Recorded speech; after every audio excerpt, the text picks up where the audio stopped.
What's going on, everybody? Happy Wednesday. Here propping up on the Gold Boys Network, brought to you by Pickett. Joined by Walla as always. How we doing? Here propping up. Doing all right. Had a pretty good couple days. Been just been trusting my looks a little bit more.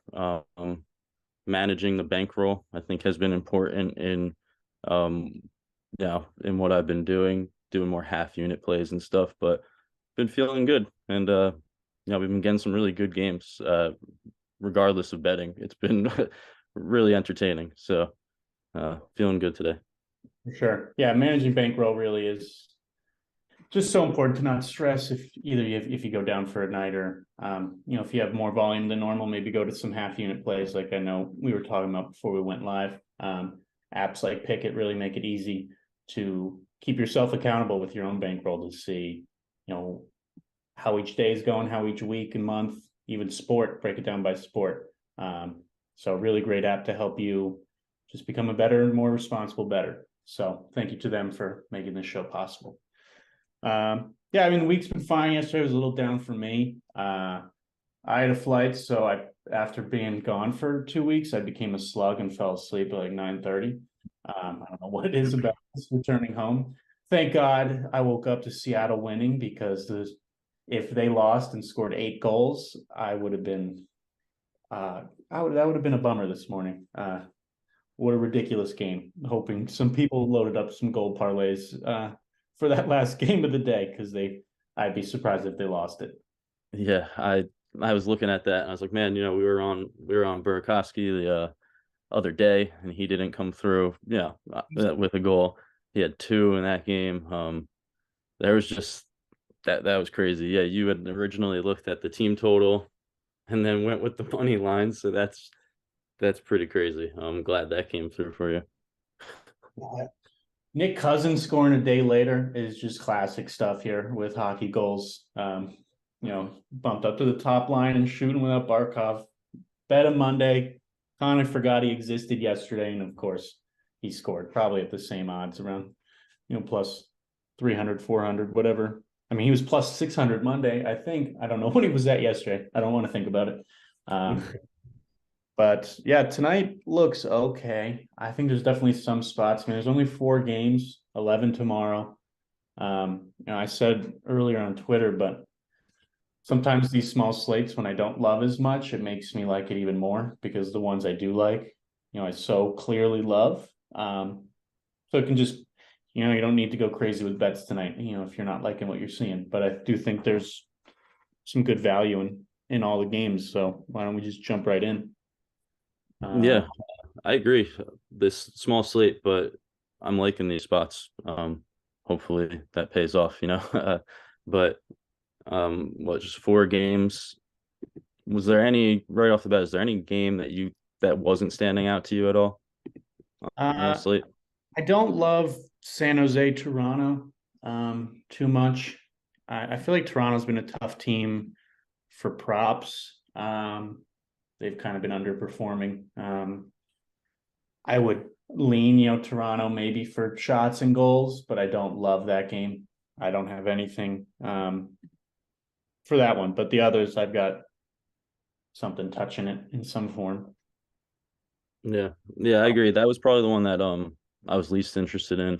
I think there's at least something worth noting in that Austin Matthews has goals in a lot of games against San Jose. I don't remember the exact count. It was like I think 9 of his last 10 or something. Somebody in a chat I'm in had touched on that, and I always like to just bring things like that up for other people to dig into. So that was looking good. And then just something I thought was kind of interesting is how Marner, he keeps getting, that 1.5 point line on the season. And he hasn't been hitting the 1.5 point line a lot, but he has like an assist in a majority of his games. And just, San Jose, what they just shut out the Canadians, right? Mm-hmm. So I don't know. That's a nice big win for them, regardless who is against. So I think maybe they come back down to earth today. So I would look at maybe Matthews and Marner. And that's about it. That's the only trends I really stuck out to me there. Yeah, I saw that at first it looked like Aaron Dell was going to make his debut tonight for the Sharks. But now I think they're going back to their typical, I'm blanking on his name. I am just checking. Kakinen. I think they're Mhm. going to let him run it back and back to back, which is interesting. I Played mean, well, yeah. maybe it's a hot We'll hand, see. or maybe it's he gets a little tired off a shutout, and Toronto takes advantage. But meh is my overall feeling on that game. One that I think is exciting. Why don't we start with Buffalo Detroit? Because I think I know you're on a few different angles. I definitely think this could be a high scoring game. I leaned Detroit to score. I see a power play edge for them. They're scoring at an above average rate, and Buffalo's penalty kills no good, and the Sabres are letting up 3.6 on the road. But Detroit's going. We were practicing this backup goalie's name. I completely even forget what it is. So I'm just gonna for a second say the Red Wings backup is in. Who's allowing Nedeljkovic. who's allowing over 4 goals per game. He actually played against Buffalo a couple weeks ago and let up 8 goals. So that kind of makes me like the over a lot more. The juice has kind of been moving, especially on FanDuel, minus 132 now. But I think you could take that belief to a couple props. I know you have. Yeah. Actually, before I jump into those, what you were just talking about kind of answers a question we have in chat, which is when we're looking into the player data and shots in particular, like what do you factor in the most, recent games in history versus the team? And I mean, shots in particular, but if like Griffey was just talking about goals and looking at the over in general, you could see, you could look at the just general goalie stats, what the opponents allow overall. We like the road splits and stuff like that.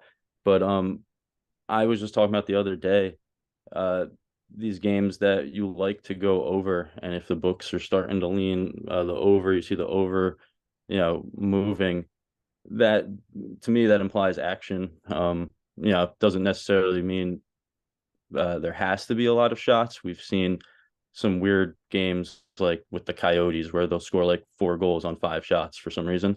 But most of the time, I would think that there's going to be some good action going on. So there's a lot of things to factor in. Past history is great, but you also have to keep in mind that rosters changed. So you have to look at that, and if the team's completely different, then maybe those history stats aren't as relevant.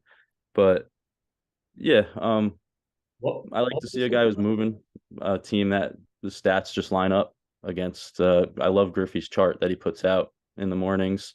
That's one of my go-tos, when you just see the green going across. They allow a lot of shots, allow a lot of goals, and the other team shooting a lot and scoring a lot. So yeah, sorry for rambling. I love those green. What was the question that someone asked? Just so I know you said, but I kind of forgot what the He said, actual. what do we factor into the most when we're looking at like data for shots, recent games and past history?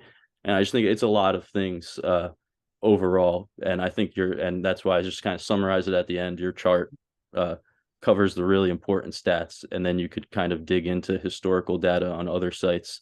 I love looking at props.cash, just clicking the verse the other team button and seeing interesting things. So now I think I can lead into some of my looks here, which one of them, taking a little shot here on Jeff Skinner.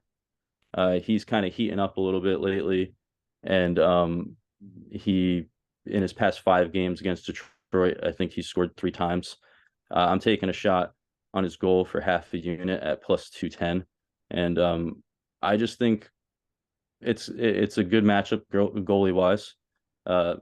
Nedeljkovic and net, he can let up goals. We've seen that. And Skinner, he's been getting a lot of shots. He's over his 2.5 shot line pretty frequently. And so I see a guy who's shooting a lot. The shot line's juiced for me. Point is actually a reasonable price, around minus 130. But I just I'm leaning into him scoring here personally. Uh, but yeah, that's a little bit of the historical data you see coming into play there when I mentioned he scored against them previously. But just a good target overall, I think. Yeah, I like it. I think Detroit shots have, plenty of merit here as well. I know you're on Larkin, but it is, back to that question again. You look at recent hit rate or history against a team. Someone like Kubilik, I don't think I pronounced that right, but he's rolling right now. 7 shots last game, 3, 3, 6. I like seeing the guy blow over, but has never exceeded 2 shots last couple against Buffalo. His role last year was on a different team, so it's hard to put too much merit into that, but he did get shut out a month ago against them, which is a little concerning. I just want to flag Bertuzzi, who's back. Not that consistent since his return, but had some big games against Buffalo last year, and he's plus 128, so it just catches my eye a little bit. I don't know if I'm going to bring it to the finish line, but it stood out to me. 3, 8, 6, and 1 in 4 games against him last year is pretty interesting. And the Buffalo lets up way more shots on the road. Yeah, I would love to see him get going again because we loved that last season. I mean, we played him quite a bit. There's some heartbreaks with him. He could get a little off target. But yeah, I would like to see him get going again. But yeah, I like Larkin. Just kind of his volume at home has been really nice. I know I don't think he hit his shots in the last meeting. That was on the road.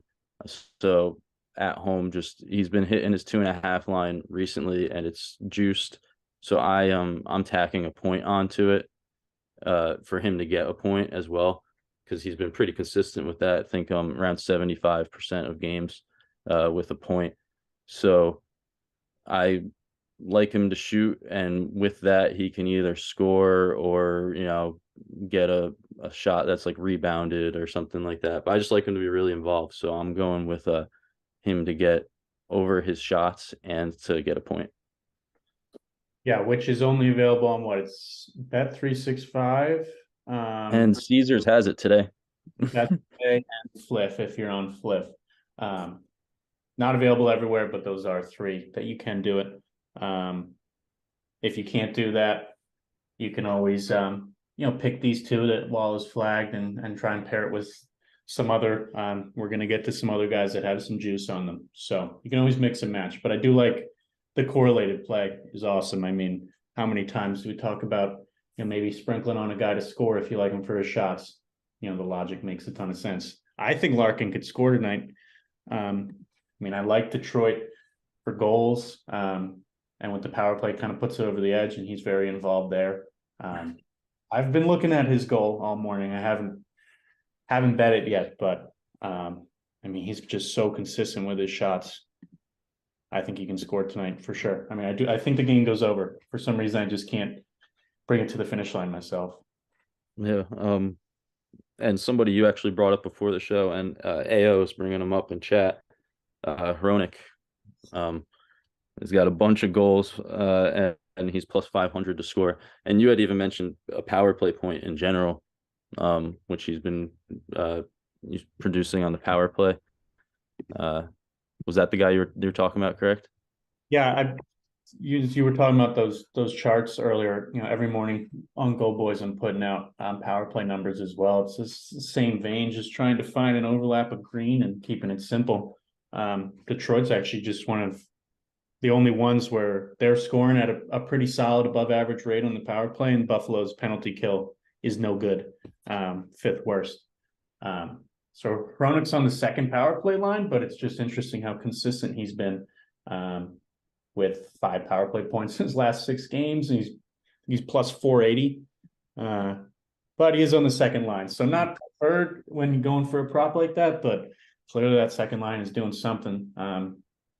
Buffalo doesn't hand out that many chances necessarily, but if Detroit gets a couple, I think they can score on one of them. Yeah. What I think it's interesting too, because we had just talked about this before as well. but if you look at his point, it's at minus 104. And in his last 10, he has eight of 10. He's got 2 points in four of those games. So these kind of these names that you wouldn't normally be looking at maybe because a lot of us, I think we start off and look at like shots and these big names and stuff, but these kind of secondary, I'm not trying to insult anybody, but these names that are kind of secondary on the team to most people, they have really great lines for them to get a point with some really great hit rates. And yeah, that's one of them right there, minus 104 for a point. Been hitting it consistently, and we're talking he's been getting them on the power play as well. So some really nice angles when you start expanding who you're looking at on the roster. Yeah, obviously, for points, there's plenty to like about a guy on a top line or a top power play line, but I mean that's the beauty of hockey props, is that all these guys are out on the ice for just a shade under a third of the game. So there's opportunity for everybody. How much have you ever considered looking at we talk about positional shots per game data, especially for defensemen, I think can be pretty predictive. Have you ever looked at points per game against a team for a position? I asked because Buffalo is allowing the 10th most points per game to defensemen, almost 2.2. So that would certainly, excite you maybe a little more on Hronik or Seider. I think Hronik's a defenseman, right? I'm not talking out of my ass. Yeah. Yeah. I do. I honestly, I would say last season I was looking at that a lot more. This season I've kind of been, I guess maybe I've been waiting a little bit longer for the data, just because I don't know, I think some positional data gets muddy, but as far as defensemen, that's always a nice one to look at. I think it's pretty clear when a defense, the stats going to the right guy for a defenseman and stuff like that. So I like it. I think that makes a lot of sense. And minus 104 is a really great price if you want to play it safe and just go point. Yeah, I think that's a good flag. Anything else in this game that sticks out to you? I mean, honestly, I could probably talk about a bunch of guys here. You got Thompson and stuff. Yeah. Yeah, you could bring up a lot of names that look really good. We were talking about Cousins. He's been shooting a lot lately. He's plus money. He's got points in a lot of games and usually a reasonable price. I think there's a lot to look at in this game, but I don't want to spend too much time going on about it. Yeah, I guess Nedeljkovic, which I just nailed, the fact he's back in net. Again, Buffalo scored 8 times against this guy and got off, I think, 46 shots. So the fact that they're getting him again is kind of strange, first of all, but I mean, you have to imagine they got their eyes wide. Like, this guy stinks. Tage had a hat trick and 9 shots against this goalie on Halloween. So I'm sure he's going to come in with a little, he's always confident, guy's a stud, but great look for a goal, as he always is. Not a revolutionary take, but I kind of like a Tage Larkin same game parlay here for goals if that's your speed, if you're a betting man or woman. Yeah, that doesn't look bad. All right, you want to jump into a different game here? Yeah, let's talk about Rangers Ottawa. Only thing I really see is I like New York for power play shots, and taking that because Ottawa, second most penalized team now in the NHL, and that number's been going up. So they've been very sloppy lately, and they also have a really bad penalty kill. Rangers power play success hasn't been as good as it was at the beginning of the year. They just shoot like crazy, and it sounds like they could be getting about 4 chances here. So guys like Zibanejad and Trocheck and Kreider all look good for shots. And on my end, I like Kreider. He's been really steady on the road. Had some nice games against Ottawa last year, 5, 4, and 5 shots. So I think he looks solid. He had some goals against them. Looking now, he had 3 goals. Mika, he had an assist in each game against them. So, um, but they're a team that the rosters had quite a makeover since last season too. So that's something to keep in mind. I don't know. I didn't really. I don't think I'm taking anything in this one personally. Um, but yeah, Kreider, he has really nice road hit rate for shots. I think 9 of 11 games. Yep. Yeah, I mean, Rangers lately have just been really hit or miss, especially on the road. This does seem like a nice chance for them to get back to scoring, at least on paper. You know, Ottawa's letting up over 3.5.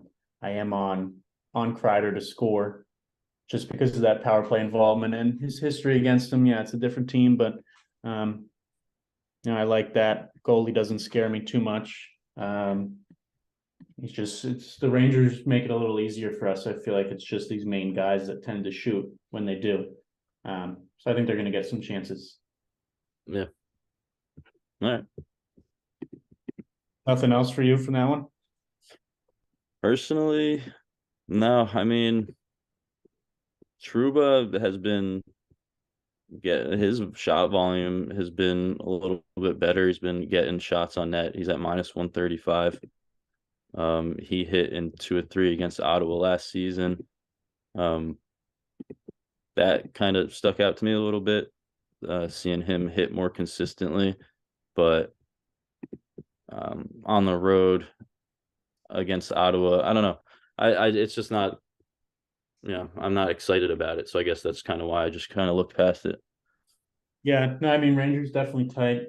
Got to at least mention that Brady Tkachuk is on fire right now, shooting the puck. Ottawa does do a pretty good job controlling the shot pace at home. But Rangers one of the tightest teams to shots. But I mean, Tkachuk's got 5+ in 4 straight and 6 of his last 7. Guy's going crazy. Brinket Hey, I gets was saying, doesn't look like Trocheck is playing. Is he out? interesting. Have to keep an eye on that one. Wonder how that would affect things. I would certainly bump Kreider up to the second leader in power play shots. That's interesting. All right, keep an eye on that one. Let's go to, I think, what's going to be the main moneymaker for us tonight with Edmonton, Chicago. This one doesn't, I think, I mean, could we just transition to best bets here for a second? Isn't this the pick? It's everything. Patrick Kane got bumped down to 2.5, which doesn't make any sense at all for a lot of reasons. I took that initial 2.5 and parlayed it with Kreider, who I just mentioned. But 4+ is plus 154. Yeah, that's my, I guess, play of the day here. It's this is the last game we're talking about, right? So it fits in here. Kane, I don't know. It seems like a suspicious line, but I'm okay with going after it here. He has a great history against the Oilers to hit 4 shots.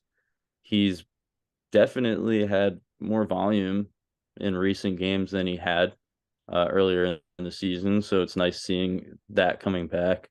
The power play chances that presumably he would get against the Oilers. It just seemed the price for 154. Just I've got to go after it and take a shot on it. It's his line is usually at 3.5, and I mean I've seen in worse spots a price much different than this. So I'll go after it. When I saw he was at 2.5, I was just like, yeah, I just was gonna wait for the alt line personally because I had already wanted to play it. So I'll take that price. Whatever happens, I love it. Yeah, it's really weird because Edmonton is a great shot target, and especially for power play shooters, which is obviously, Kane makes that power play run. Edmonton's letting up 3.91 power play opportunities per game, which is definitely in the top 5. I don't have the actual rankings, but I know Ottawa is second at 3.95, so that's really not much of a difference. And Kane's rolling. He's been like plus 110 for 3.5 for about 2 weeks. So I'd say really the only reason to not bet this is because it's doesn't make any sense why he would get bumped down. Like what a and then to give us plus 154, what a gift. I double dipped, put a unit on him at 4-2. I also took him to score. I mean, he's had great games against Edmonton. 4, 5, 6, 6 just in his last 2 years. That 6 was this year. He's over 2.5 in 17 of his last 19 against them. And 12 of those, he had 4 or more. I don't get it at all. It's an awesome, awesome play today against a team that lets up a lot of shots and a lot of penalties.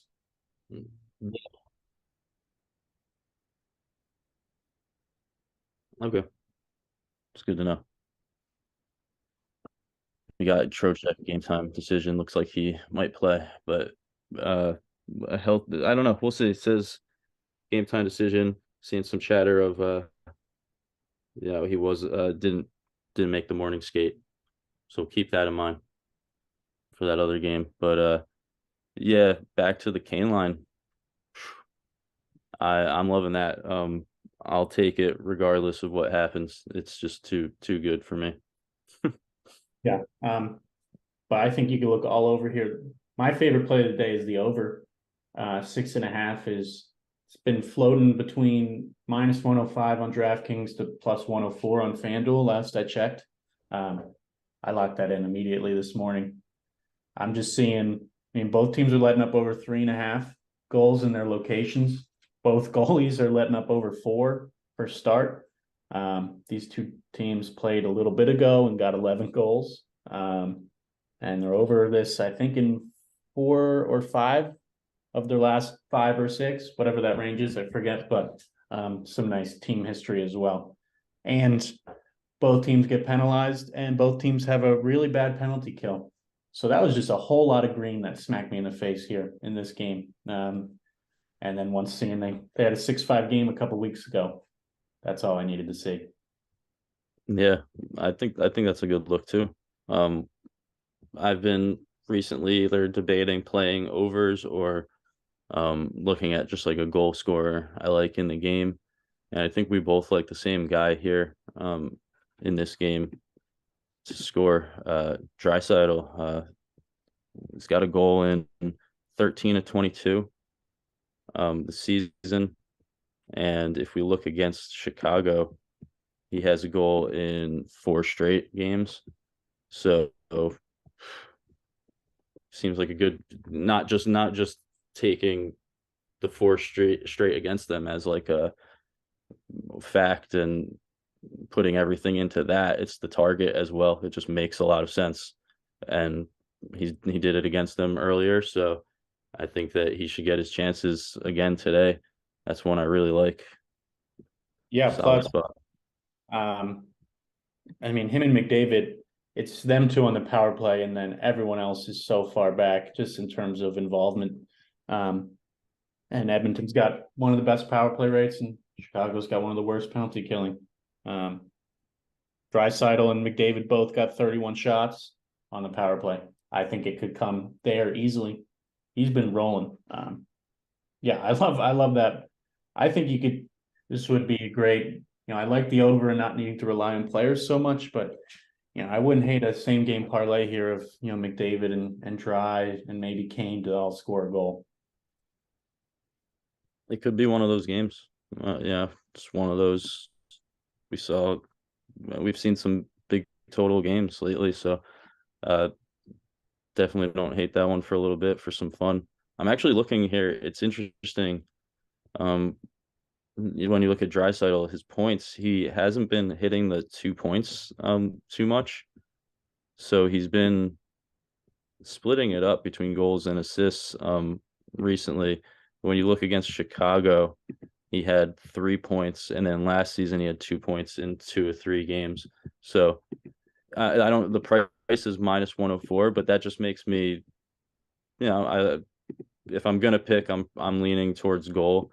But seeing them give his 1.5 point line, that those odds, despite not hitting it much frequently, it sounds like they're thinking a big game. I mean, you could also just his power play points against Chicago. He's got one in each of his last four. He had two at the end of October. Hmm. It's minus 128. Not an inconceivable type of play to bet alone. I would be very surprised if Edmonton can't score on the power play. Yeah. But But yeah, definitely like that angle. I think what was plus 113 for a goal. So for him. So if I do pull the trigger on that one, I might just do a unit on it. Uh kind of like I did with Ovechkin yesterday. Just something that just I liked a lot and made the jump up to a unit for it. Usually on goal plays I do half a unit. But this one I like, so I'll be considering that one for sure. yeah, whether if you've never watched a show with us or if you don't follow Walla on Twitter, guys really been circling some good spots for goals lately. So when you see a full unit on a goal, I think that's one to. I'd be curious Yeah. what the success rate is when you put a unit because, Ovi last night. I feel like Caulfield a couple nights ago, you felt good with the unit. I feel like those are coming through when you really love a play like that. Yeah, and I guess we've talked about it um with how shots are going too. I still like betting the shots when I love a spot for it. But I'm just trying not to do too many a night, so I'm trying to spread it out a bit more. And just in the past, if you watched last season, I I left way too many like bets and goals and stuff like that I would talk about on the show like on the table. So I'm just not doing it anymore. If yeah, it's gambling, so they can lose. But I hate it's so much worse to me to watch a bet win that you liked and like you didn't do it than to just like lose a bet. So yeah, I'm just making that change recently. That's a good change. I'm glad we could finally get through to you to let him. Was it the Tyler Sagan that really broke you down? Well, no, I mean, I didn't. I did that one in chat, just like right before I finally before game. It was talking with Prop Kitchen. I think he pulled the trigger on it, and then he sent a GIF of like Space Jam. The guy's like, "What are you chicken?" or something to me. So I obviously could not stand for that, and had to play it. But I think yeah, since then, the O'Reilly night that sucked when I called him to have those shots and I didn't do that. So yeah, just not worth it to me. I'd rather like something, put the money on it, and it lose than watch it win. So Good approach. Yeah, so I love the over. Just as I go my own personal process, I'm a big pen and paper kind of guy. So I'd always just start by, I'll write down goals and then teams that look good for goals, and then I'll note if they got a power play edge there, and then I'll do the same for shots. Um, and when I write down Edmonton and Chicago for goals and Edmonton and Chicago for shots, that just in my brain, I've started to turn that into bet the over. It just pops up big on my notebook. So I think this is going to be a high volume. I wish we could still, maybe Caesars, you can do it at the moment. Good game to maybe same game parlay, a couple of shot props. I think both teams should be able to get plenty of those, and I would focus on the studs like McDavid, Draisaitl, Kane. I think Chicago's doing a line shift with Tays joining Kane, so maybe Tays sees a bump. what's But his point? He I'm was excited. I don't see. Oh, here we go. Minus 122 for a point for Taste. It's not bad. He was really consistent to open the season, but uh, yeah, there is a line change there. All right. Do you have any other angles you were looking at in that game, or just think we covered it, right? Yeah, yeah, I think it's gonna be an exciting, high-scoring game to wrap up our night. I think it's a good transition to our picket play of the day. The one that we're still a little shell-shocked about, but it's just too good to pass up with Patrick Kane to get 4+ shots at plus 154 on FanDuel. I'm not sure if that price is still there, but it's probably I can't imagine a dip below plus 140. That's got to be the picket play of the day.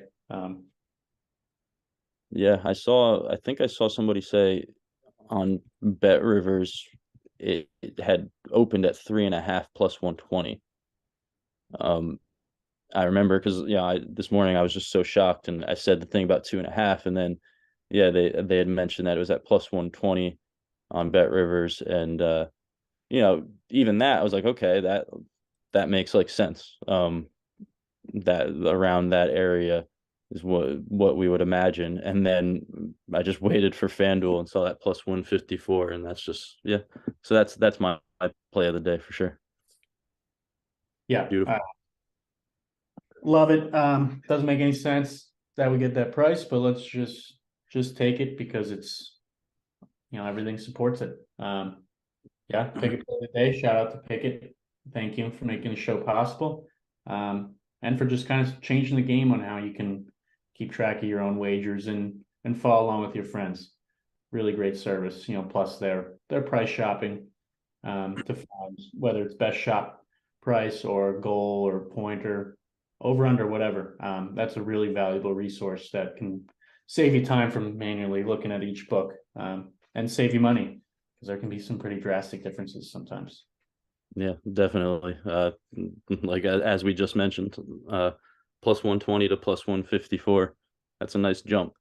So, really nice being able to see things like that on there. Yeah, cool. I think I might do a Tage Draisaitl parlay. I'm just gonna drop that at the end to score a goal. I don't know. That's something I wrote down and had some success with writing down Tage and Jason Robertson on Monday's show. So that's 4 games. Hopefully we've helped circle. I know we've circled a lot of interesting spots. So I hope Yeah. something has resonated with you to take. Doesn't have to just be whatever we're tweeting out or writing about. So I hope this was helpful. Yeah, should be a solid little day. 11 games tomorrow, but we'll be back here Monday. Yep. All right. Good luck, guys. Have a good one.